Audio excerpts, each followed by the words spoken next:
Hola, bienvenidos a la unidad número 5 de este semestre, segmentación, determinación de objetivos y posicionamiento de los mercados. El día de hoy vamos a estudiar en este capítulo por qué razón se segmenta y cuál es el proceso o los pasos para hacerlo. Primero vamos a empezar por conocer el panorama de los segmentos de mercado y del mercado, cuáles son los beneficios de segmentar, los pasos del proceso y las bases para segmentar los mercados de consumo.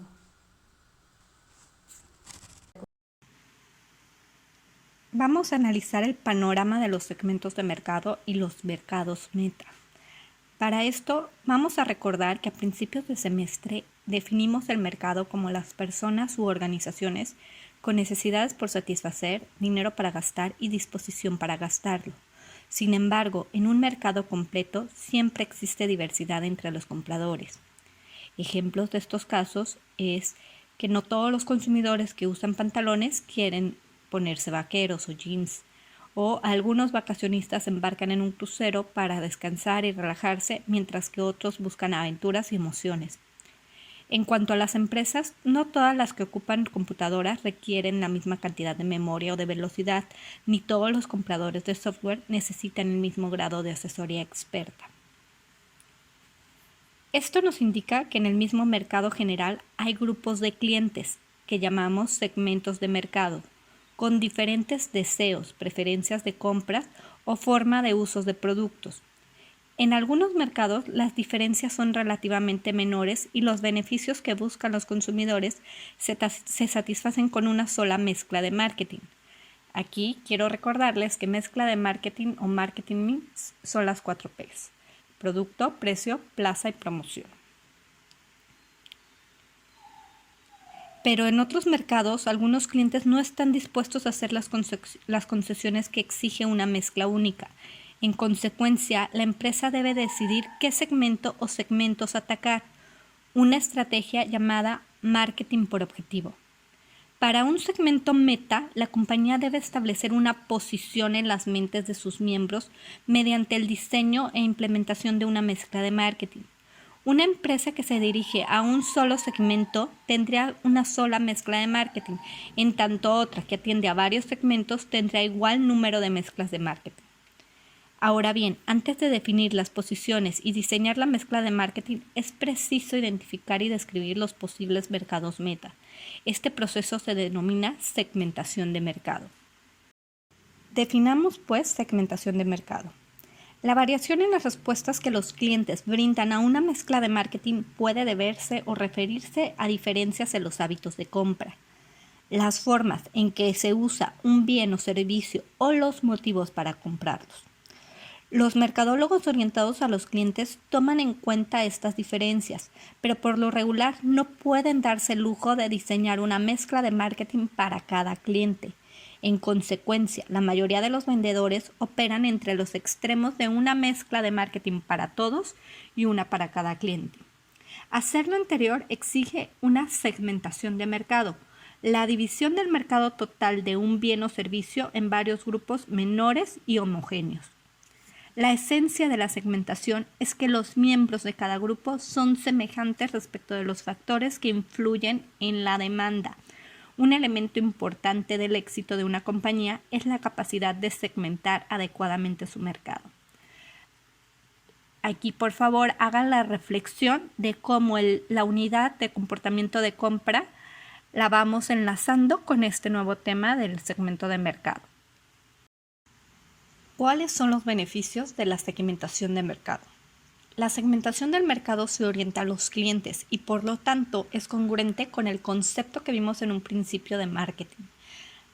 Al segmentar un mercado, primero identificamos los deseos de los clientes en un submercado y entonces decidimos si es práctico crear una mezcla de marketing para satisfacer tales deseos. Al dirigir programas de marketing para los segmentos de mercado individuales, las compañías pueden realizar un mejor trabajo de marketing y aprovechar mejor estos recursos. El enfoque es especialmente importante para una empresa pequeña que posee o cuenta con recursos limitados. Esta empresa podría competir eficazmente en uno o dos segmentos pequeños del mercado. Sin embargo, es probable que la abrume la competencia si aborda un segmento mayor. Al establecer posiciones sólidas en segmentos de mercados especializados, las empresas de tamaño mediano pueden crecer rápidamente. Incluso las compañías muy grandes con recursos suficientes para practicar un marketing masivo respaldado por costosas compañías publicitarias de alcance nacional, abandonan las estrategias de marketing de masas.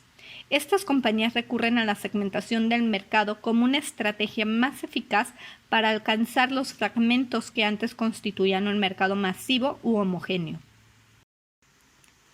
El marketing de varios productos de consumo ilustra este acercamiento.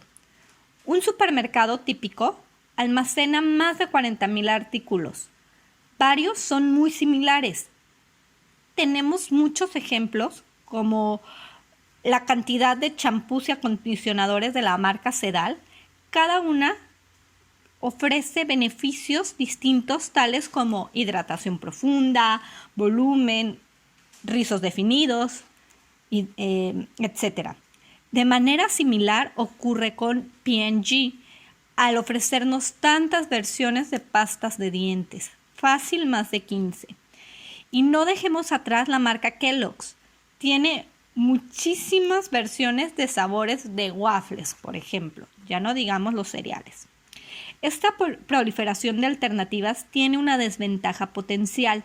Los consumidores pueden frustrarse por la compleja toma de decisiones que se requiere en una compra sencilla cuando están disponibles varios productos similares.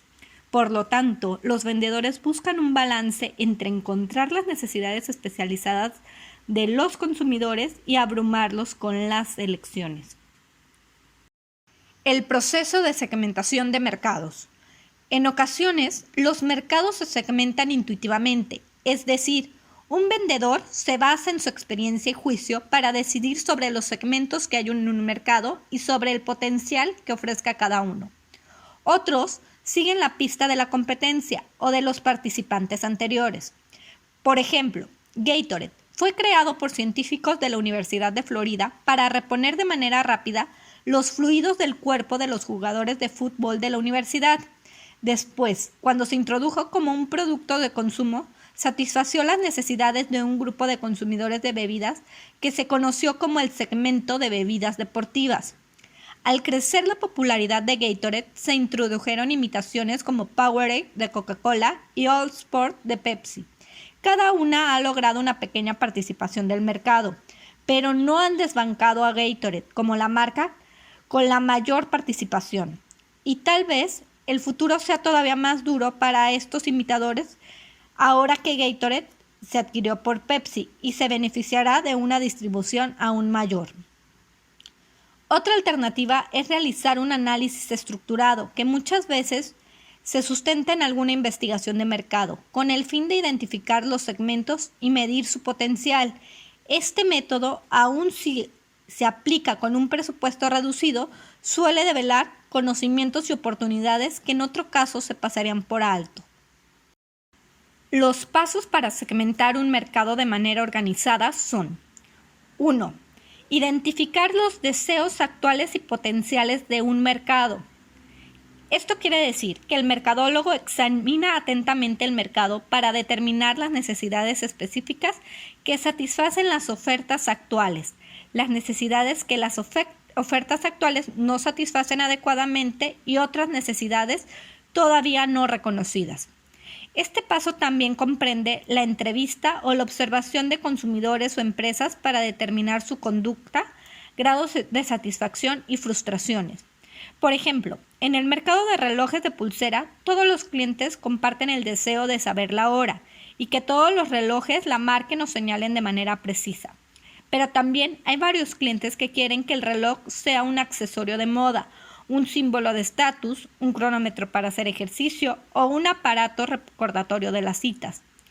Tal vez haya otros que quieran que el reloj funcionara también como computadora, grabadora de voz, detector de pulso, receptor de televisión o teléfono. Todos estos deseos representan de manera individual o en ciertas combinaciones posibles segmentos en el mercado de los relojes de pulsera. El paso 2 consiste en identificar las características que distinguen unos segmentos de otros. En este paso, el enfoque se centra en qué tienen en común los candidatos que comparten un deseo y qué los distingue de otros segmentos del mercado con deseos distintos. Entre las empresas de negocios podría ser una característica física, como el tamaño o la ubicación. Entre los consumidores podría ser una opinión o una pauta de conducta. Con los resultados de este paso se diseñan posibles mezclas de marketing, incluyendo ideas de productos para los diversos segmentos. Las alternativas se someten a nuevos análisis. Paso 3. Determinar el potencial de los segmentos y el grado en que se satisfacen. El último paso consiste en calcular cuánta demanda o ventas potenciales representa cada segmento, la urgencia de la necesidad y la fuerza de la competencia. Estos pronósticos determinarán qué segmentos valen la pena explotar. Un ejemplo es American Express, cuando lanzó un servicio de banca por Internet que permite a los clientes hacer depósitos, comprar certificados de depósitos y pagar cuentas en línea. A pesar de la fuerte competencia en línea de los bancos convencionales y las compañías de tarjetas de crédito, los tarjetavientes actuales de American Express representan un atractivo segmento inicial del mercado. Un grupo que comparte un deseo distinguible del resto del mercado es un segmento. Sin embargo, para que los resultados de la segmentación sean útiles para los vendedores, también deben de cumplir algunas condiciones. 1. Las bases para la segmentación, es decir, aquellas características que definen los segmentos en los que se ubican los consumidores. Estas deben de ser mensurables y los datos que describan dichas características deben de ser asequibles. La edad de los consumidores es mensurable y asequible. Por otro lado, el deseo de productos ecológicos puede ser un factor útil al segmentar el mercado de podadoras de césped para hacer composta, pero esta característica no se mide con facilidad ni es sencillo conseguir los datos. El segmento de mercado debe ser accesible a través de las instituciones comercializadoras actuales, que son los intermediarios, los medios de publicidad, equipo de ventas de la compañía, con el menor costo y desperdicios de esfuerzos. Para acrecentar los beneficios de la segmentación, casi todas las revistas de distribución nacional en Estados Unidos, así como grandes periódicos metropolitanos, publican ediciones distintas por región geográfica. Esto permite al publicista insertar en una revista un anuncio dirigido, digamos, a un segmento del sur o un anuncio en un periódico para un suburbio en particular, sin tener que pagar por la exposición en otras zonas que no son mercado meta. Por último, cada segmento debe ser bastante grande para ser redituable. Procter & Gamble, P&G, descubrió un segmento de consumidores de dulces que quieren un producto bajo en calorías. Sin embargo, era demasiado pequeño para justificar la inversión que requería una línea de confitería. En teoría, la gerencia debe de tratar a cada cliente como un segmento aparte y de hecho, esta situación llamada micromarketing se hace más común en los mercados de consumidores y es muy habitual en los mercados empresariales, como cuando Freightliner diseña un remolque para un cliente o cuando Citibank hace un préstamo al gobierno de México o al de Argentina u otro país. El micromarketing se presenta en ciertos mercados de consumidores, como las casas a la medida, pero al segmentar la mayoría de estos mercados, las empresas no deben adoptar un conjunto demasiado extenso de estilos, colores, tamaños y precios, porque los costos de producción e inventario harían que no fuera redituable. Como ya hemos mencionado en la unidad anterior y en esta en algunos ejemplos, existen consumidores finales y usuarios empresariales. Cuando vimos el comportamiento de compra nos referíamos al mercado de consumo, pues ahorita también vamos a ver la segmentación únicamente de consumidores. Para esto vamos a hablar de cuáles son las bases para segmentar el mercado de consumo. Segmentación de mercados de consumidores. Dividir un mercado total en consumidores finales y usuarios empresariales da por resultado segmentos que todavía son demasiado extensos y variados para la mayoría de los productos. Se necesita identificar algunas características de estos segmentos para dividirlos en objetivos más específicos.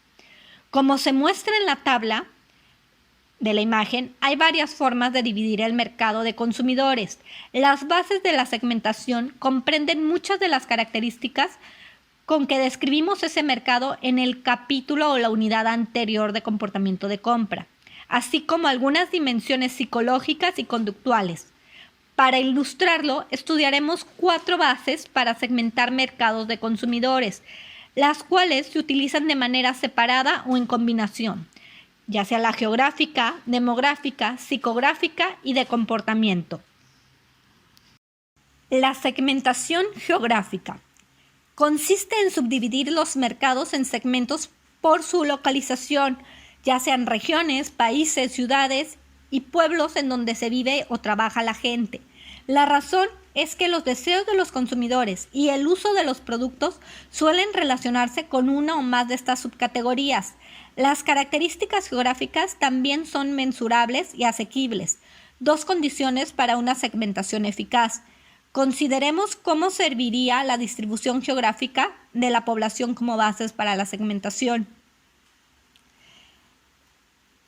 Distribución demográfica regional. Muchas empresas comercializan sus productos en un número limitado de regiones o venden en todo el país, pero elaboran una mezcla de marketing distinta para cada región.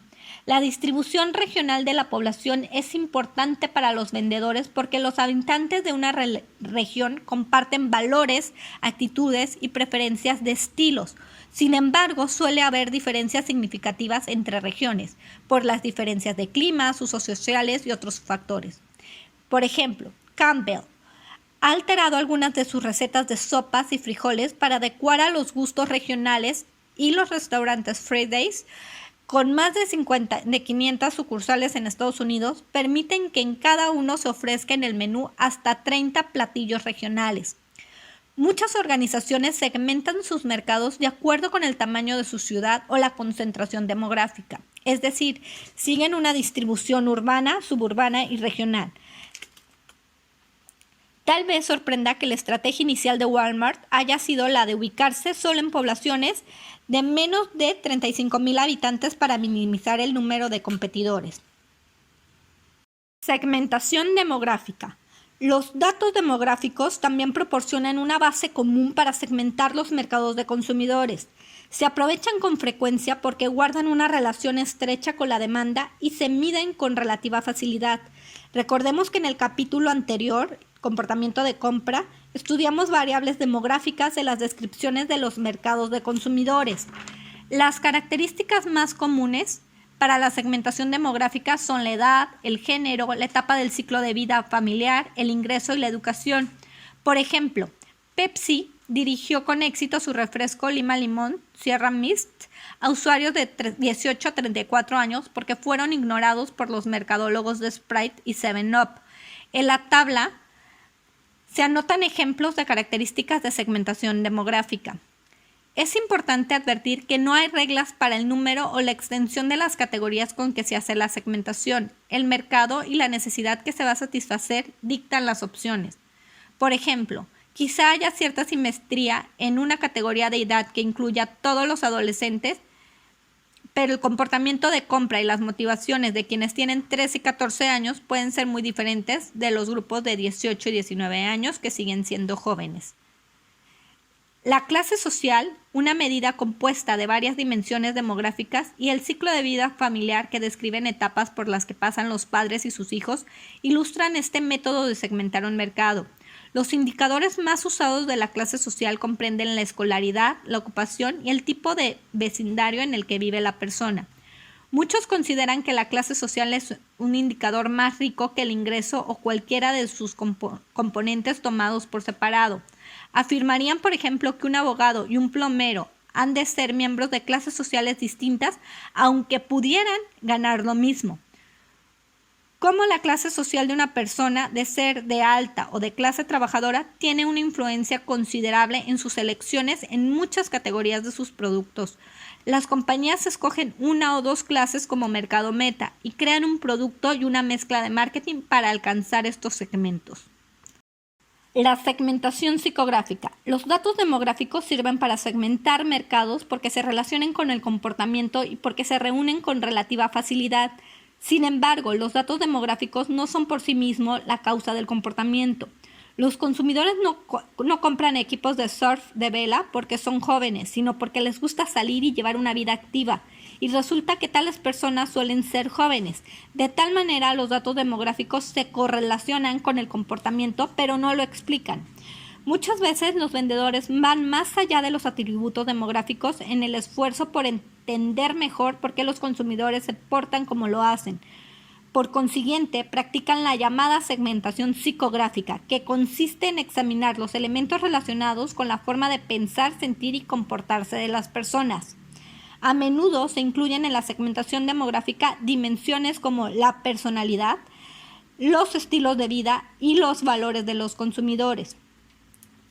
La personalidad se describe por lo regular según los rasgos que influyen en el comportamiento. En teoría, sería una buena base para segmentar los mercados. La experiencia nos dice que los compulsivos compran de manera distinta que los cautos, y los silenciosos e introvertidos no compran lo mismo ni de la misma manera que los sociables. Sin embargo, la característica de la personalidad plantea problemas que limitan su utilidad para una segmentación práctica del mercado. En primer lugar, la presencia y la intensidad de estas características en la población general son prácticamente imposibles de medir. Los estilos de vida conciernen a las actividades, intereses y opiniones de una persona. Para los mercadólogos, el estilo de vida representa cómo se pasa el tiempo y qué convicciones se defienden sobre diversos temas sociales, económicos y políticos. Es un concepto amplio que se superpone con las de algunos que consideran características de personalidad. Sin duda, los estilos de vida de las personas tienen un efecto sobre qué productos compran y qué marcas prefieren. Los vendedores lo saben y diseñan sus estrategias de acuerdo con segmentos de estilo de vida. Los anuncios de la marca de Polo representan una imagen de estilo de vida y el sitio web de la empresa describe la estrategia en las palabras de Ralph Lauren. Polo siempre ha estado interesado en vender productos de calidad por medio de la creación de palabras e invitando a nuestros consumidores a ser parte de nuestro sueño. Nosotros fuimos los primeros en crear tiendas que permitan a los consumidores interactuar con este estilo de vida. Aunque es una valiosa herramienta de marketing, la segmentación por estilo de vida tiene algunas de las mismas limitaciones de la segmentación basada en las características de personalidad. Por ejemplo, es difícil medir con exactitud en la población el tamaño de los segmentos por estilo de vida. Por decir, cuántas personas desean reflejar el estilo de vida de Polo o en su forma de vestir. Los valores. De acuerdo con los psicólogos, los valores son un reflejo de nuestras necesidades ajustadas a las realidades del mundo en que vivimos. Algunos de los nuevos valores que se han investigado y que componen la lista de Love son el respeto a uno mismo, la seguridad, la emoción, la diversión y gusto de vivir, tener relaciones cálidas, la autorrealización, ser respetado, sentido de logro y sentido de pertenencia. Aunque casi todos dirían que estos valores son deseables, su importancia relativa difiere entre las personas, además de que influye en el comportamiento. Por ejemplo, es más probable que quienes confieren un gran valor a la diversión y al gusto por vivir disfruten del esquí, baile, ciclismo y excursionismo, mientras que las personas que les asignan un valor mayor a las relaciones cálidas tienden a dar regalos sin ninguna razón en particular. Así pues, la fuerza relativa de los valores podría ser la base para segmentar un mercado. Segmentación por comportamiento. Algunos vendedores tratan regularmente de segmentar su mercado sobre la base de comportamiento relacionado con el producto, es decir, hacen una segmentación por comportamiento. En esta sección consideraremos brevemente dos enfoques: los beneficios deseados de un producto y la tasa a la que el consumidor usa el producto. Los beneficios deseados desde una perspectiva orientada al cliente. El método ideal para segmentar un mercado se basa en los beneficios que desea este mismo. Tomar los beneficios para segmentar el mercado es congruente con la idea de que una compañía debe comercializar beneficios y no simplemente las características físicas de un producto. A fin de cuentas, un carpintero quiere una superficie uniforme, ese es el beneficio, no una lijadora eléctrica Black & Decker, ese es el producto. Sin embargo, en muchos casos, los beneficios que desean los clientes no cumplen con la primera condición de la segmentación, esto es, no se dejan medir fácilmente porque los clientes no están dispuestos o son incapaces de revelarlos. Por ejemplo, ¿qué beneficio se obtiene de la ropa que lleva la etiqueta por fuera? Y a la inversa, ¿por qué otras personas se rehúsan a usar tales prendas? La tasa de uso. Esa es otra base para la segmentación del mercado. Es la tasa a la que las personas consumen un producto. Una clasificación común de tasa de uso es no usuarios, usuarios esporádicos, usuarios regulares y usuarios habituales. Normalmente una compañía está más interesada en los usuarios habituales de un producto, porque menos del 50% de todos los usuarios de un producto suman de 80 a 90% de las compras totales.